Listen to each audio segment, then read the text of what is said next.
Introducing the all-new Italiano range of pizza. Pizza Ultimo. Pizza Hut. தேங்காய்கள் சிறிய அளவாக காணப்படுகின்றமையினால் தேங்காய் சார்ந்த உற்பத்திகளுக்கு 2 மடங்கு தேங்காயினை பயன்படுத்த வேண்டியுள்ளதாக லுணுவில தேங்கு ஆராய்ச்சி நிலையம் குறிப்பிடுகிறது.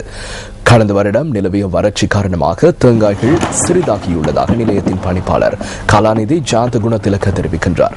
இதனால் இந்த வருடம் 300 மில்லியன் தேங்காய்கள் குறைந்துள்ளதாக அவர் சுட்டிக்காட்டுகின்றார்.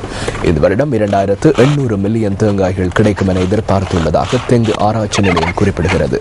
கடந்த வருடம் புத்தளம் மற்றும் குருநாகல் மாவட்டங்களில் நிலவிய வறட்சி காரணமாக தற்போது கிடைக்கும் 50% தேங்காய்கள் சிறிதாக காணப்படுவதாக நிலையத்தின் பணிப்பாளர் தெரிவிக்கின்றார்.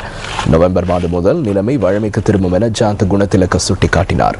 மழையுடனான வானிலை தொடரும் பட்சத்தில் இதனால் ஏற்படும் பாதிப்புகள் குறையும் எனவும் அவர் மேலும் தெரிவித்தார்.